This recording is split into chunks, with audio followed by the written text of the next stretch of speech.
Colorado Parks and Wildlife has received more than 3,800 calls about nuisance bears since April 1st, and that number will no doubt climb as those bears try to bulk up for hibernation.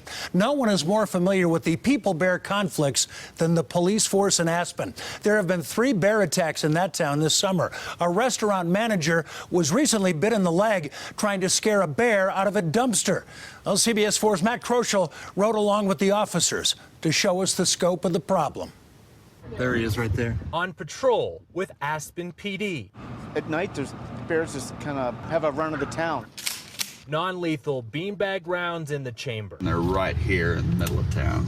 They always end up in conflict with people.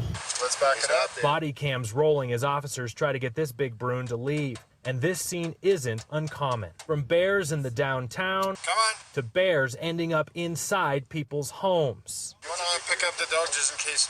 Okay, he's trying to find his way out. Aspen has a bear problem. It's not a new one, but it continues to play out on the streets. There's a bear in 2 cups. Well, I tell people not to, and there's still probably food in there. The people who live here will tell you despite the efforts to crack down on things that attract bears in, they still show up. Cubs learning from their moms where they can find some fast food. Generations of bears putting Aspen on the menu. Something this restaurant owner has seen all too often. I've been here for 24, 25 years now. I've never seen it this bad, and I've never heard of bears actually biting people. It took us a long time to get people in line, but the restaurants, as you know, are very popular. You know, people make mistakes. It's an almost impossible cycle to break.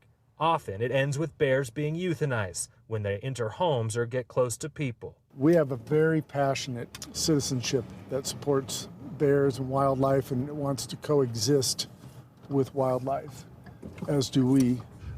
Once all that bear's been hazed, I'm clear. Officer Mark Anderson didn't grow up around bears, but his on-the-job training brings him face-to-face with them almost every shift. As a police officer, when you get up like close to them and you see them kind of digging through trash or in houses and things like that, it's definitely a little different. You see a lot of bears up here. Back out on the bear beat in the darkness, it doesn't take long. These bears manage to blend into the shadows even when there's a lot of people around. For those shadows to start moving. Go on. Go on. And if you do live in bear country like many of us do, there are resources out there for us.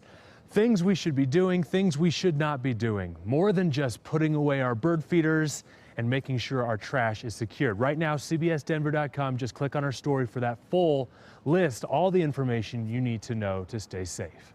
Reporting in Aspen, Matt Kroschel, covering Colorado First. Thank you, Matt. Well, we